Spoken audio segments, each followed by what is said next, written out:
عام طور پہ یہ تصور کیا جاتا ہے کہ ضمیر نام کی شے کوئی ٹھوس قسم کی ہے اور یہ کوئی ایک ماورائی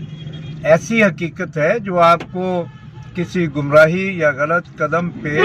راست اقدام کی ہدایت کرتی ہے، آپ کو راہ راست پہ لگانے کی بات کرتی ہے۔ اگر ہم ضمیر کو بغور اس کا جائزہ لیں تو یہ ایک انٹرنل سافٹ ویئر ہوتا ہے جو آپ کے خیالات، آپ کے نظریات، آپ کے علم، جو آپ کی اسٹڈی ہوتی ہے، جو آپ کو نالج ہوتا ہے اور جو